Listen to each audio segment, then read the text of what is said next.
Party Popper, thank you for subscribing. Your support means the world. It's what keeps us going. Sharing powerful stories that move hearts and reveal truths most are afraid to speak. Speech Balloon, if you've just joined us. Welcome to a place where every story is a journey through hidden truths, unspoken emotions, and endings that leave you breathless. Backhand index pointing right, still watching but haven't subscribed yet? Now's your moment. Hit that subscribe button, because what's coming next will pull you in deeper than you ever expected. Bell, and don't forget to tap the bell, so you'll never miss the next chapter that just might change everything. Right arrow, one click, one emotional journey. Come with us. Remember to like the video, share your thoughts in the comments, and subscribe to keep up with our latest stories. The afternoon sun pierced through the leaves of my sister Beth's towering oak, casting shadows on the porch swing where I lingered, a half-finished glass of iced tea in hand. Seeing Beth brought a soothing light to my spirit, particularly in these recent times. The stillness of the suburban street, the sharp scent of freshly cut grass, the pulse of her life unfolding. It felt like a distant realm, far removed from the clamor and frantic rush I had escaped. My divorce had just been finalized 6 months ago. I wore a brave face, but inside I felt lost, like a boat untethered drifting aimlessly. Beth, with her keen intuition, always sensed the right moments to care and when to simply allow me my space. Today was a day for solitude, and I found solace in watching the world drift past from her wicker throne. It was in that moment I first laid eyes on him. He emerged from behind the tidy blue house next door, whistling a haunting melody that lingered in the air. He clutched a pair of worn gardening gloves and a tiny trowel, each holding whispers of untold stories. He lacked the conventional charm of movie stars, yet his face held a quiet strength and warmth, marked by lines that whispered of joy and perhaps a hint of concern. He glanced up, caught sight of me, and his whistling faded into silence. He gave a brief yet heartfelt wave to his neighbor. I waved back, feeling a rush of uncertainty. Beth spoke of her neighbor Henry, a solitary widower with a kind demeanor, always polite yet shrouded in quiet sorrow. "He's a decent man," she had remarked, mourning his wife who passed away a few years ago. "Devastating, unforgiving. He immerses himself in his garden." He paused at the edge of his lawn, a flicker of uncertainty crossing his face before he resolved to move forward. He strode across the grass dividing their homes, halting at the base of Beth's porch steps. "Good afternoon," he whispered. His voice resonated deeper than I anticipated, enveloping me in warmth with a hint of ruggedness that stirred something within. "So you're Beth's sister, Anna, is that you?" I was taken aback, astonished that he recognized me. "It's me, and you're Henry." His smile was genuine, lighting up his eyes, an unexpected hazel green, reminiscent of moss glistening after a storm. "Guilty as charged. Beth can't help but speak of you." He waved the trowel, mentioning your brief visit. "For just a week," I said, tucking a loose strand of hair behind my ear, desperately trying to recharge my weary soul. "This is a fitting spot," he conceded, his eyes sweeping over Beth's tranquil yard. "Silent yet impactful neighbors." His last words hung in the air, heavy with meaning, leaving me to question whether he was speaking of himself or the neighborhood as a whole. We sank into a silence, one that wrapped around us like a comforting embrace, soothing and serene. The air vibrated with the distant roar of lawnmowers and the frantic buzz of bees, weaving through Beth's wild, overflowing flower beds. Henry stood by the porch railing, arms crossed, lost in thought. He didn't dominate the room. He simply existed within it.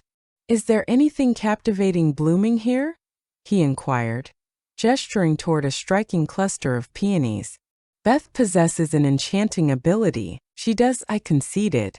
"Mine always appeared to brood, regardless of my efforts." He let out a soft, warm chuckle. "They can be as unpredictable as people at times." He locked eyes with me, and in that moment, an unexpected intimacy sparked between us.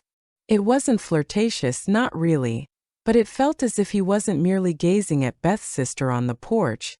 He was looking right through her, straight at me. It unsettled me just a bit. I lifted my glass, the ice cubes chiming softly, a moment suspended in time.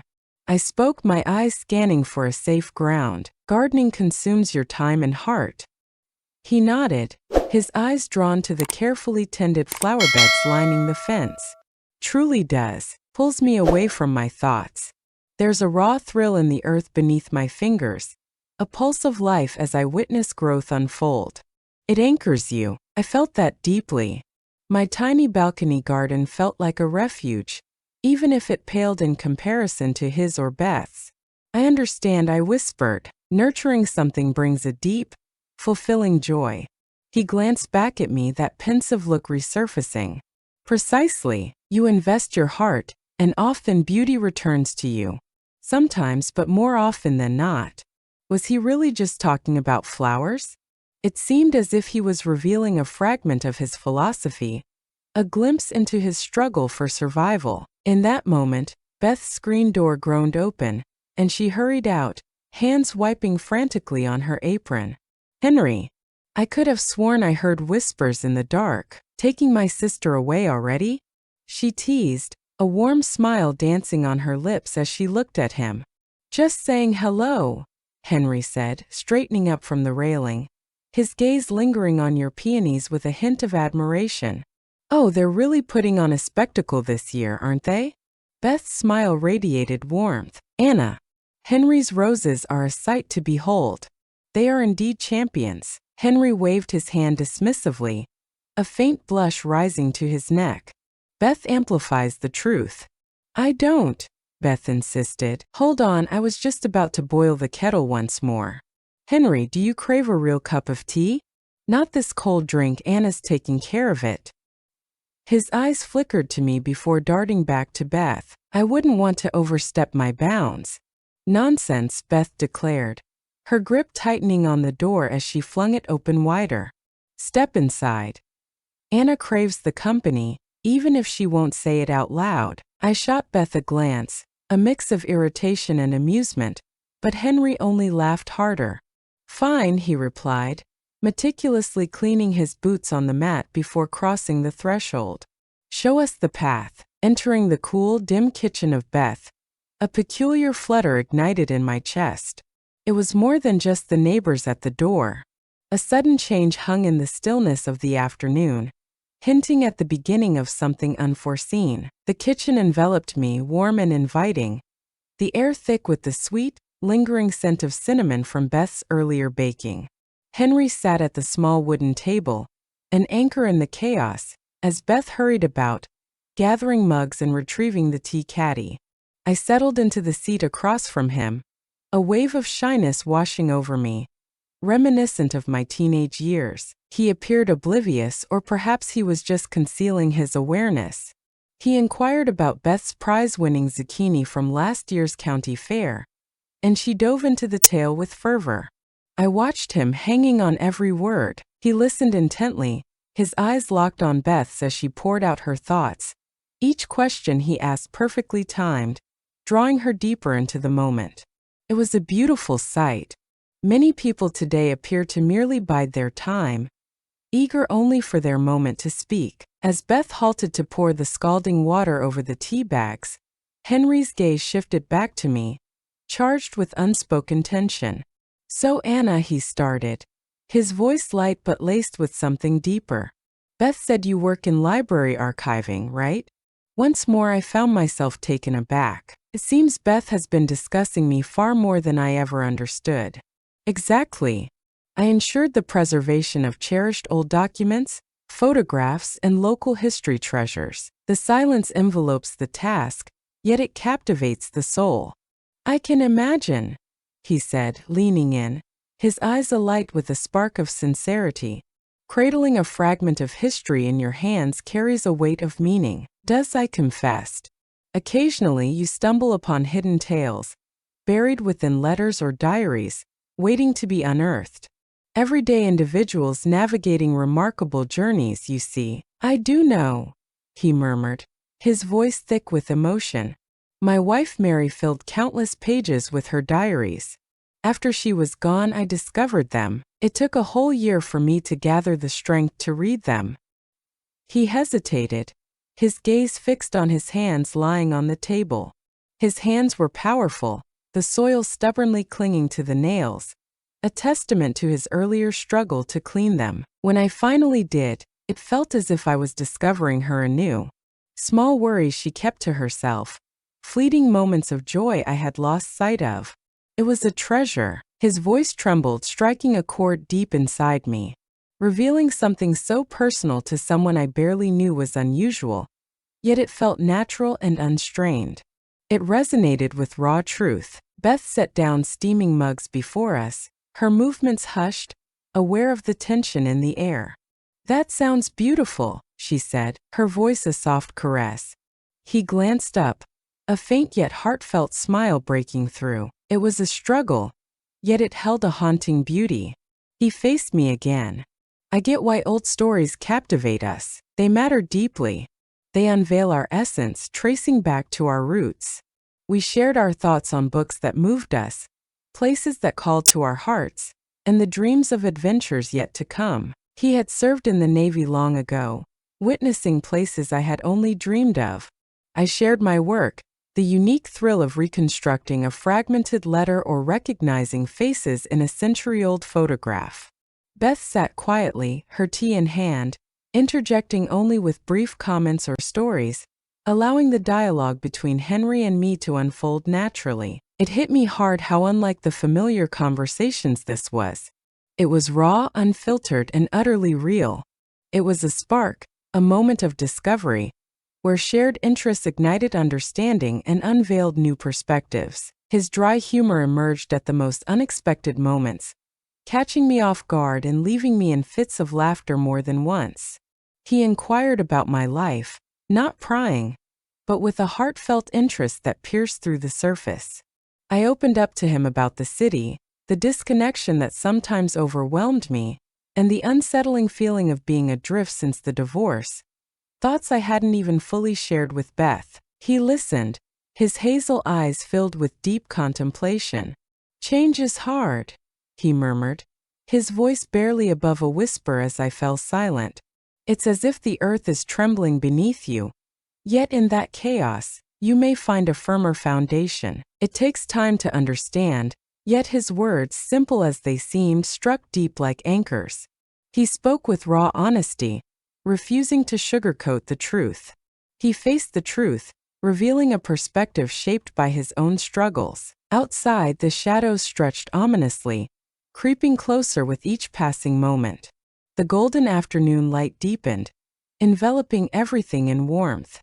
Beth rose, determination in her stride, to gather the mugs that lingered in silence. "Well," Henry said, leaning back in his chair, a flicker of tension in his voice, "I suppose I should let you all continue with your evening. Thank you for the tea, Beth. Means so much to me. What about Anna?" His gaze pierced through me. "Our conversation was truly wonderful."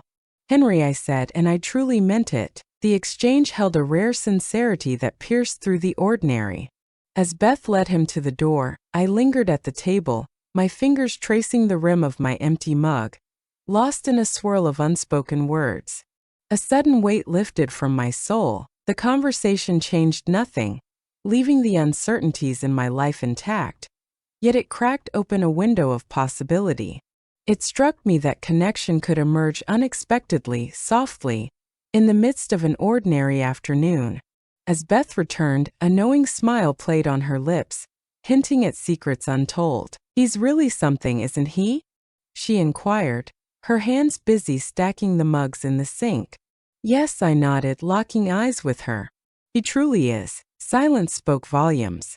The unspoken bond enveloped them, intense and electric, like the sharp bite of cinnamon lingering in the air.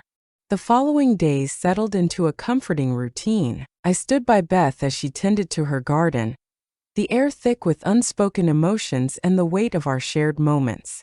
We wandered through local antique shops, and I lost myself in the pages of a book on the porch, time slipping away. Henry was a constant figure next door, always busying himself in his yard. We'd share fleeting waves, exchanging brief words over the fence about the weather or the stunning progress of his roses. Every fleeting moment flowed effortlessly. What began as a simple encounter blossomed into an undeniable connection, each moment deepening the bond between them. One evening, Beth went to her book club meeting, leaving me alone in the silence. I prepared a simple salad for dinner and sank into the porch swing, as twilight draped the sky in deep lavender and soft rose. The air had turned cooler, infused with the haunting fragrance of night-blooming jasmine wafting from a distant corner. Henry stepped onto his porch, a glass of what seemed to be whiskey clutched in his hand. He caught my hesitation for just a moment, then approached, echoing the ease of that first day. "Evening, Anna," he said, pausing once more at the steps. "Can I sit with you for a while? It's so still tonight." "Absolutely not." I smiled, motioning toward the wicker armchair facing the swing. "Kindly." He sank into the chair, legs extending, seeking comfort in the stillness. We lingered in silence, our eyes fixed on the first stars piercing the deepening night. The atmosphere was serene, not the awkward hush of unfamiliar faces, but the warm stillness of souls at ease together. While Beth immersed herself in the weighty discussions of her book club, he finally asked, a smile lacing his voice. A soft laugh escaped me. Something along those lines. "Tonight we delve into a historical novel, unraveling the haunting echoes of the past." Ah, the past, he thought, the amber liquid swirling in his glass like memories lost. Often simpler to resolve than what we face today. Isn't that just the reality? I nodded quietly. He savored his drink, each sip deliberate and heavy with unspoken thoughts. "You know, Anna," he said, his voice heavy with contemplation, "your words about feeling untethered struck a chord with me. After Mary died, I too felt adrift, lost in a sea of emptiness. Endless cycle. Toil, return, rest, and start anew. The garden, as I mentioned, became my anchor." He paused, gazing at the streetlights as they flickered to life. "Yet, a connection that stands apart demands more than mere routine." I nodded, the weight of unspoken words hanging in the air. Routine may occupy your time and maintain your functionality, yet it fails to fill the emptiness within. Sometimes it's elusive, I confessed. Or perhaps difficult to allow yourself to discover. He looked at me, his face a mix of gravity and warmth. "It might catch you off guard, striking when you finally let your guard down." His words lingered, heavy with meaning. It felt as if we were delving into something far deeper than mere connection. It struck a chord deep within. My heart thudded against my ribs. Could he have been? No, I whispered to myself. He's a widower, reflecting deeply, sharing his thoughts with his sister's divorced neighbor. Don't overthink it. Yet, in that stillness, an electric connection pulsed between them, a bond that surpassed mere words. He must have felt my unease, for he adjusted himself, his voice softening.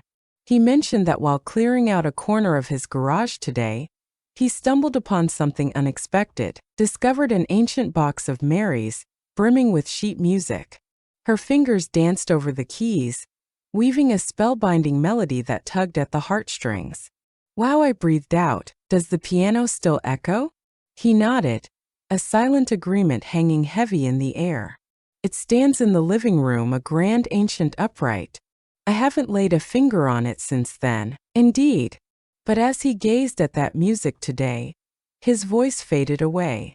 "Have you ever played?" I inquired. He shook his head, a silent storm brewing within. "No, smaller me." Yet, her voice captivated me completely. His gaze met mine once more. "Are you playing, Anna?" A surge of warmth enveloped me.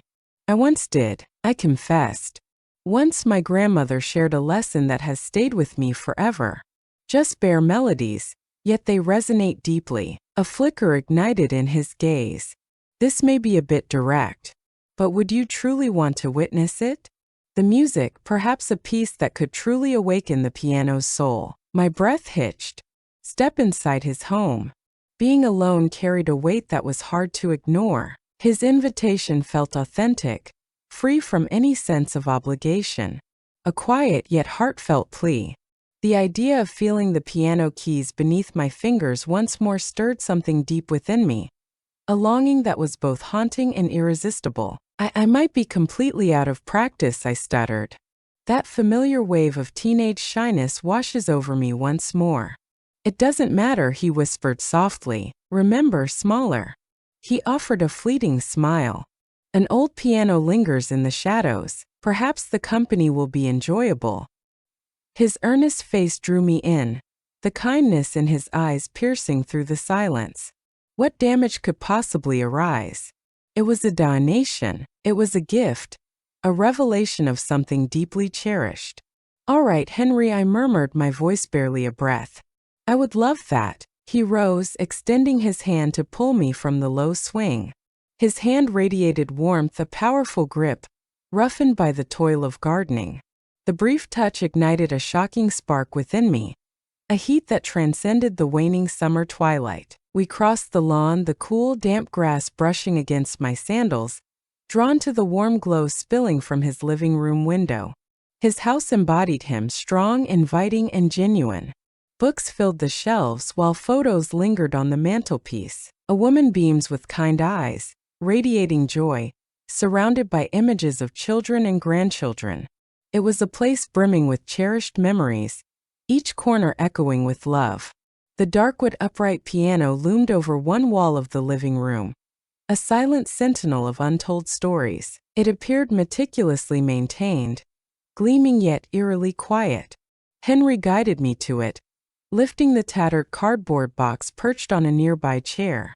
Here it is, he whispered, his voice barely breaking the silence. The box brimmed with sheet music, its pages worn and yellowed by time.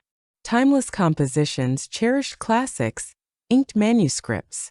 It was a vivid fragment of her existence, a reflection of her fervor. With a sense of reverence, I reached in and pulled out a fragile piece of music, Chopin, something I hadn't dared to touch since my childhood. Chopin was her passion, Henry whispered. He said his music captured all the feelings you couldn't express. I slowly lifted the lid, revealing the piano keys beneath, a world of unspoken melodies waiting to be unleashed. They felt like cool ivory, smooth and inviting, as my fingers brushed against them with uncertainty. Years had slipped by, more than I could bear to acknowledge. As I settled onto the worn bench, a wave of nostalgia washed over me, blending the strange with the achingly familiar. Henry lingered close, his presence felt but never overwhelming. He spoke softly, no pressure, only if you want to. I inhaled sharply. My fingers trembled above the keys. What if everything slipped away from me? What if I unleashed a cacophony of jarring sounds? In that moment, Henry's words echoed in my mind. The piano craved companionship. Mary poured her heart into the instrument, each note a reflection of her deepest feelings. In this still house, a surprising bond stirred within me, ignited by the kindness of the man beside me. My fingers stumbled upon a simple chord, then another, hesitant at first, like searching for balance on shaky terrain. I began with a simple lullaby, one my grandmother had lovingly shared with me. The notes pierced the stillness of the room, hesitant yet unmistakably clear, each one resonating with raw emotion. The piano's tone was exquisite, deep and resonant. As I played, the initial stiffness in my fingers slowly melted away.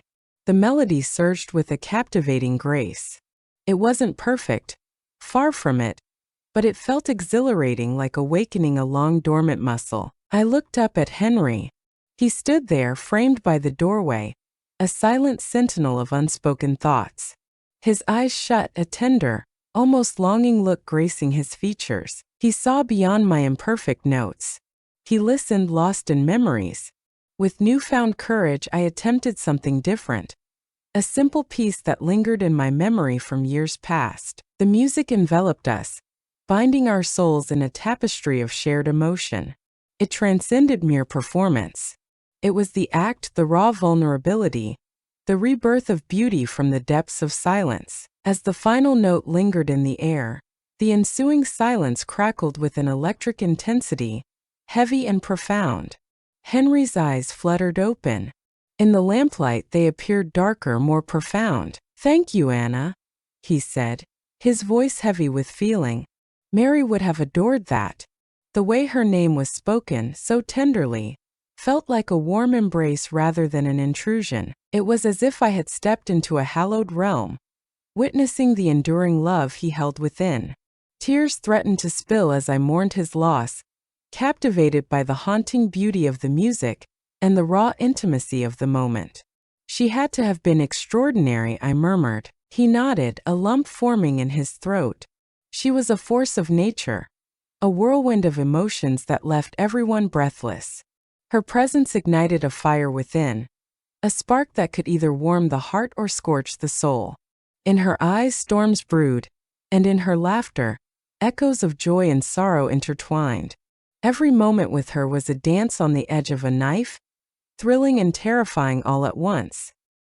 He approached the piano bench, his steps deliberate.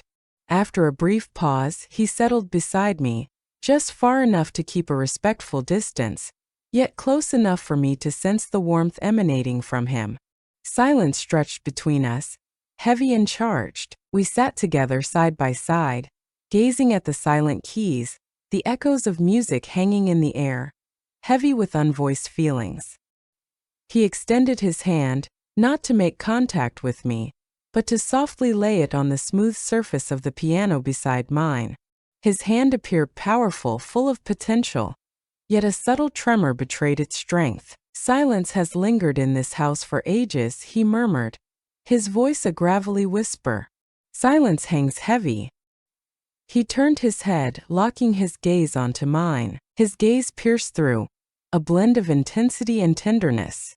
All pretense had vanished, leaving behind only raw tension and silence.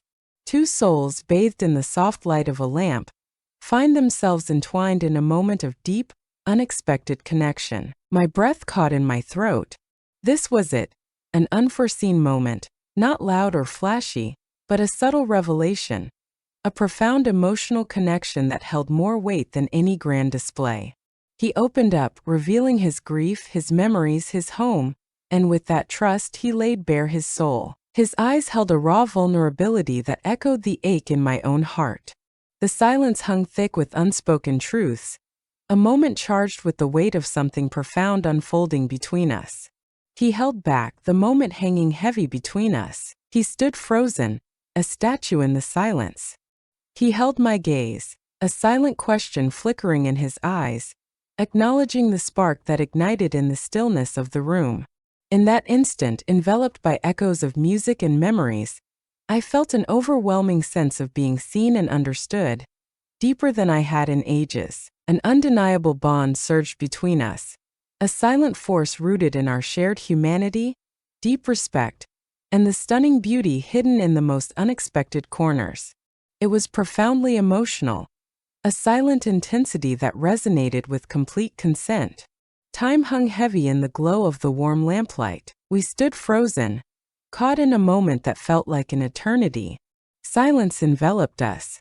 His eyes held a deep well of understanding, mirroring the emotions churning inside me: surprise, tenderness, a flicker of hope, and an overwhelming sense of peace. It wasn't the wild thrill of youthful love, but a profound connection, subtle yet powerful, rooted in shared moments and deep respect. At last, Henry inhaled deeply and slowly pulled his hand away from the piano, shattering the enchantment, yet preserving the bond. He offered a fleeting, almost bashful smile. "Thank you again, Anna," he whispered, "for bringing music back into my life, and for your presence." "Thank you, Henry," I whispered, "for trusting me with this." He rose, a subtle stretch coursing through him. Time was slipping away. "Beth will return any moment now, searching for you in the shadows." He led me to the door, and the familiar silence enveloped us once more. On his porch, bathed in the warm glow of a solitary yellow light, he lingered, caught in a moment of reflection. "Anna," he started but faltered, his mind racing for the perfect words. I realized this might have been a bit out of the ordinary. "It was beautiful, Henry," I promised him with all my heart. He locked eyes with me, and a wave of relief washed over his face. "I'm relieved to hear that." He made no effort. The moment didn't request my number or hint at a future meeting, yet the unspoken possibility lingered, tantalizingly close. "Sleep well, Anna," he whispered, his voice heavy with unspoken emotions. "So are you, Henry." I crossed the dew-kissed lawn to Beth's porch, my mind echoing with the evening's hesitant piano notes, the weight of shared silence, and the intensity of his gaze. It wasn't a whirlwind romance. No grand gestures or dramatic moments unfolded. Yet everything felt profoundly altered. As I sat on the porch swing, anticipation coursed through me, waiting for Beth. I glanced at Henry's house, the light flickering in the living room, a beacon in the dark. His quiet strength lingered in my mind, a blend of vulnerability and grace as he faced his grief. The way he opened himself to connection, our words weaving together in that intimate hour at the piano, felt profoundly moving. It didn't erase my struggles or reveal my future, but it sparked a flicker of hope, a reminder